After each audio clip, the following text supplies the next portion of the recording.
Our topic today, I think what we want to sort of focus on or center on is how people use digital twins and what they're building them for, right? But I know you brought some examples, and I want to start with a reminder about twins, right? Sort of the basic purpose. How did they come about? What is a twin? What does it mean? That kind of thing. And I know there's an example from popular culture, which I think would be pretty accessible to our audience that's worth digging into. So what does, in the movie Apollo 13, what does I'll call it an analog twin, right, that Gary Sinise uses on the ground to help solve a problem that's happening in space? What does that tell us about digital twins today? Maybe take us through more of the story for those who haven't heard it and sort of your perspective on how that fits. Sure. And so the issue is the crew on Apollo 13 have moved off into the LEM, I think. They moved out of the landing capsule. They shut down power in the landing capsule. They used up basically all the power in the LEM to keep themselves alive for the,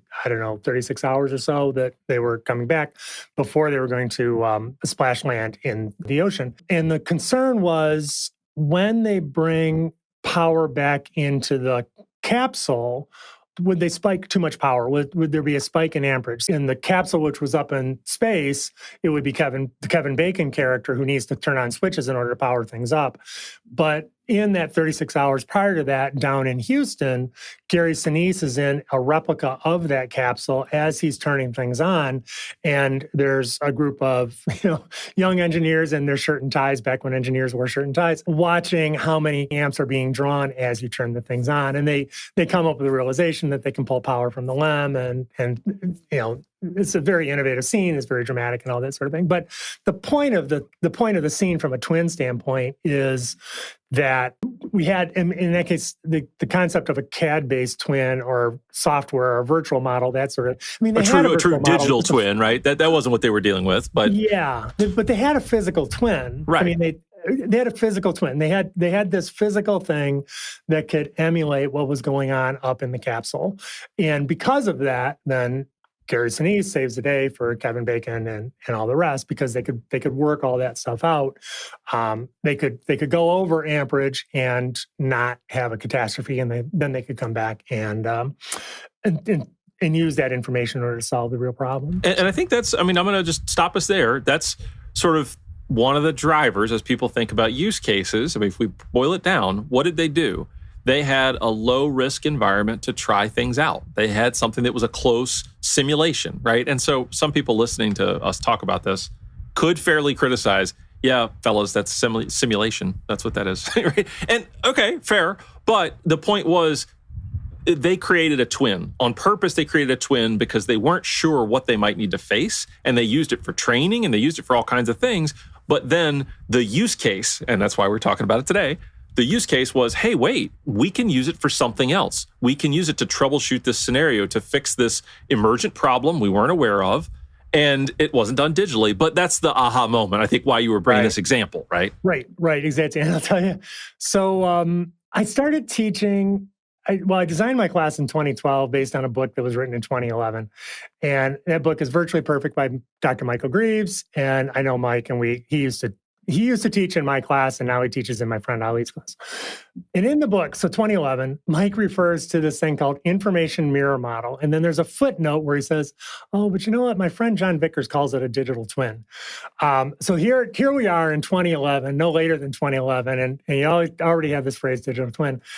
But to be honest, at this point in time, it was a pretty abstract topic, and Mike's a fine author, but it was a little bit dry. And I'm doing shadow puppets on the wall, trying to express these ideas to my students. So at some point, I realized, oh, wait a second, here we are in this movie, Apollo 13, and it gives a good representative example of, hey, you remember that movie with Gary Sinise, whatever. And it starts to get the idea across. Something else I really like to bring semi-practical examples into class. Madden football. We have a simulation of a real football game. And there's always that point in the football game, many points in the football game, where they're trying to decide whether the person was in bounds or out of bounds when the ball was caught and all that sort of thing. And there's all those logos on the players' jerseys. And I really think you could create a digital twin of the players on the field on a football game to figure out where that ball was, where was his left foot when that ball was caught, right? There's actually all the information there. You could take that information you're getting on the cameras and bring it into Madden football and say, okay, Madden, you tell us where it was. So right, if we could do it with special effects in movies, right? Why couldn't we do it with football? Yeah. Oh, and I'm going to wander off topic, but I promise I'll be brief. But if you watch The Mandalorian on Disney, and then if you watch some of the behind the scenes stuff that talk about it, they have this thing called Previs where they do simulation models of where all the actors will be in relation to what's on the set, and then the eventual special effects that they need to have. So they're creating a virtual model of a movie, which is in it of itself a virtual model, right? So, right. Not to get meta about being just meta. My head exploded this morning, but yeah. Yeah, right. Absolutely. Let's come back to the example we gave, right? The analog twin, right? And talk about sort of where does that go? Like you were saying in a movie or in a sports event or whatever, we could sort of predict that simulation piece, right? I want to try something out. I know there's another example you've brought up about, how you could be testing things ahead of time, right? The Harbor case study. Yes, right. Actually, this one, I'm going to do two things. So the idea is a front-running simulation, and really the Apollo 13 example is a front-running simulation. Gary Sinise was down on the ground simulating what Kevin Bacon needs to do. I wish I remembered the astronaut's name, sorry. Right. Gary Sinise is on the ground doing a simulation during that 36 hours ahead of Kevin Bacon needing to do the thing in real life. So in that case, he's doing a simulation forward in time. I worked with a student, just a terrific MBA student, Masame Salimi, and she was doing her MBA thesis on digital twins during COVID in 2001. And she was looking at digital twins of harbor cranes. So these are the cranes that operate in harbors and unloading things. And the example that she found was a barge, demolition barge in Texas that had performed a lift that was way too heavy for that barge. And the crane ended up collapsing. There was millions of dollars of damage. The idea that Masame expressed in this in her thesis was that we could have a front-running simulation of it was called the Atlantic Giant 2 that was making a major lift. We could have a front-running simulation on the crane that was doing the lift to help the people on board recognize that they were creating their own problems. And if you look at the overall situation, at this point, they've been trying this lift for about 12 hours. It was a hot, sweaty day in Brownsville, Texas. The CEO of the crane company had been brought out. And earlier they'd made a decision that we're not going to lift any higher than, I think it was like 500 million tons. And he said, okay, we're going to go up to 700 million tons and see if it works. Otherwise, we're going to, and at 700 million tons, the whole thing collapsed. And one of the things that there were tugboats nearby, one of the things the tugboat said is, wait a second, you're pulling the stern out of the water as you're trying to pull this thing up. My point is, a front-running simulation could have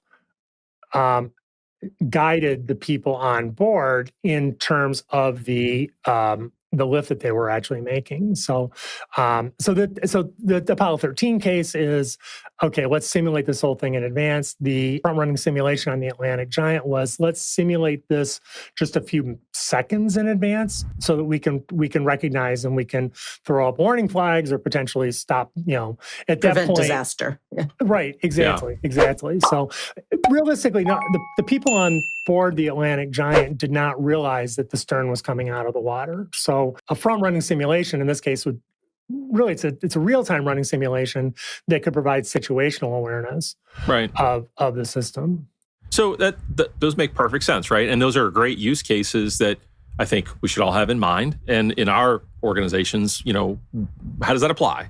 Let's take a step further though, right? Because I think part of what we want to get into today is, well, that's one kind of digital twin, and maybe even those two examples, they're disconnected, right? In the Gary Sinise case, Apollo 13 case, it's a physical and a physical. in the front running simulation, it's a digital and a physical, but there's no like feedback between them. It's just you're checking this to see if that's going to happen. So let's take a step further.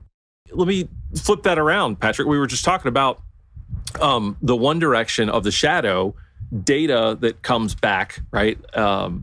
What about the other direction? Do you have an example there of full digital twin where we're using the virtual to control the physical? Yeah, actually.